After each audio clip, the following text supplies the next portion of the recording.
If you've been following my YouTube channel or my blog, you've probably noticed that I haven't posted any videos or written any articles lately. I have been really busy with this little guy. He's 7 weeks old. He's been following me around doing chores on the front pack. Sometimes we plop him down in the shade. And it's just been a busy year with 4 kids, 5 and under.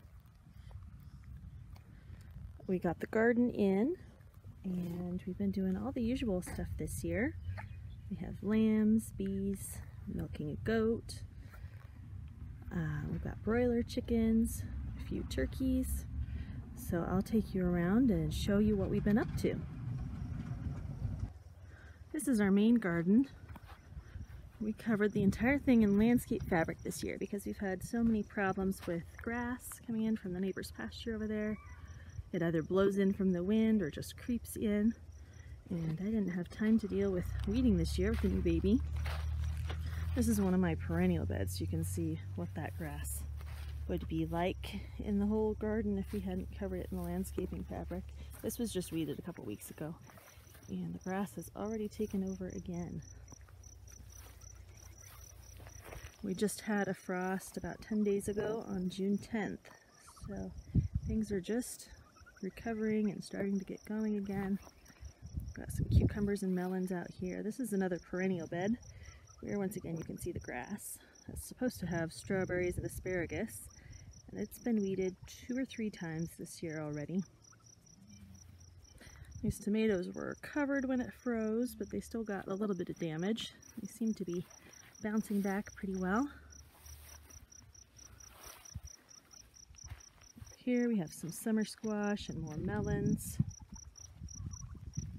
These are pole beans that are about ready to be trellised.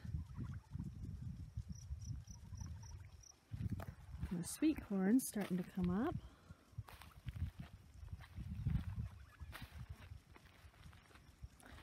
These are our winter squash.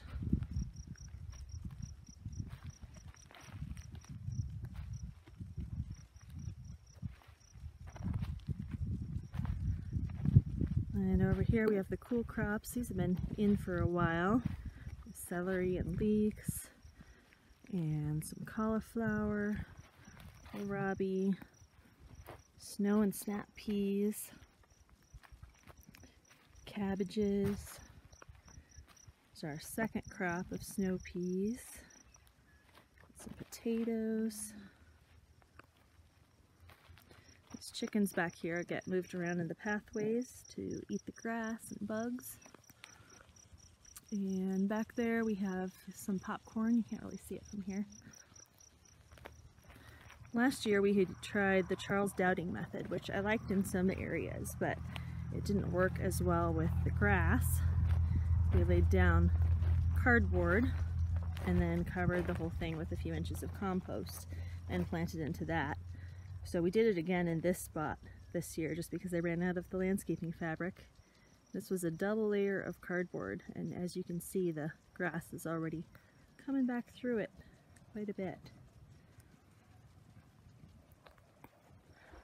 But we did do that in one of our garlic beds over there, and it worked pretty well in there. It's been a few years since we first did that.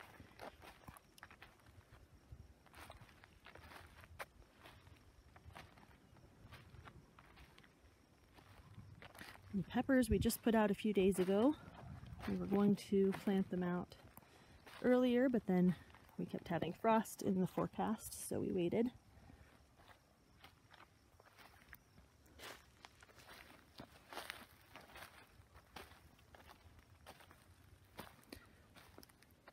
And the raspberry patch needs some weeding, as you can tell.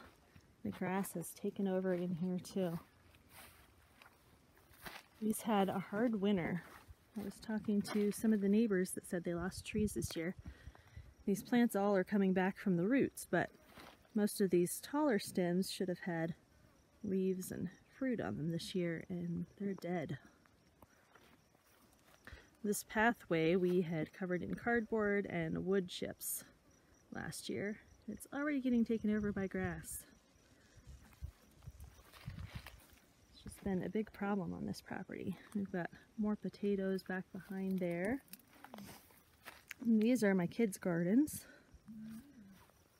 They planted some sunflowers and carrots and kale, strawberries.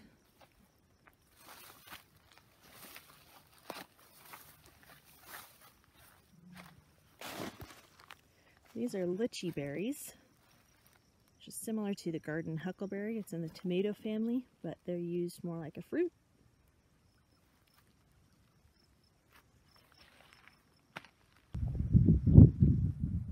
This is a dryland garden area where we don't have any irrigation. We have watered this a few times, but mostly it just has had limited rainwater. This is garlic, so it's a little bit behind our other garlic patch that's getting watered, but it still is looking pretty good. I think we'll get a good crop out of here.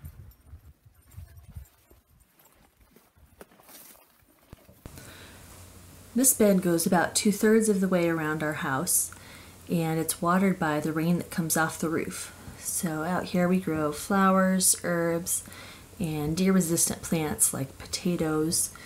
We have some seed onions and seed celery.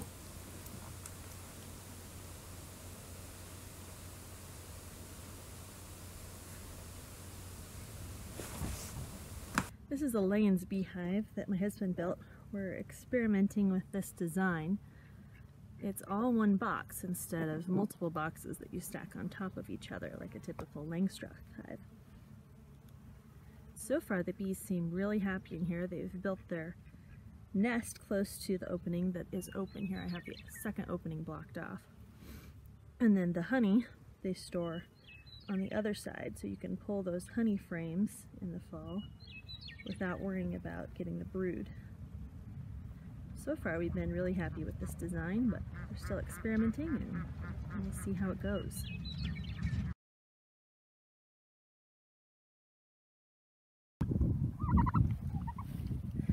These turkeys get moved around in this pen onto fresh grass every couple days. Turkeys eat a lot more grass and bugs than chickens. They can really live off the land that way. They're going to have to get moved to a bigger pen pretty soon because these guys are getting huge. They won't be butchered until this fall. These are heritage bourbon reds.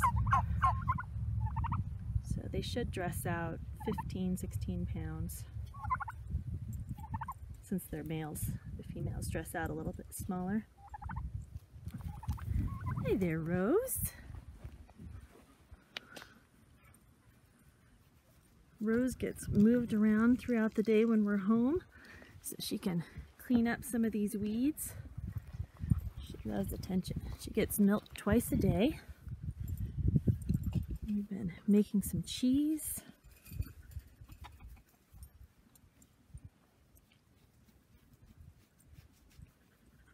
Good girl.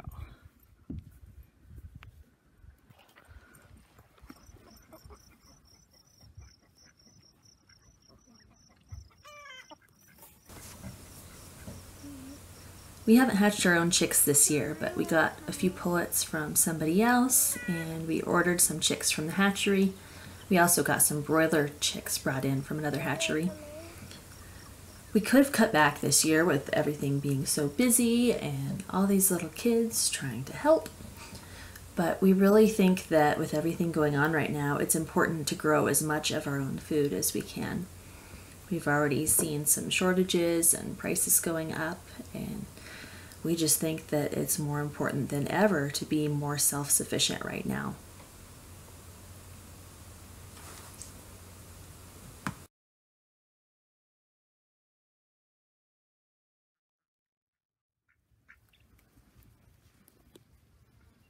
Again, I'm a movie channel.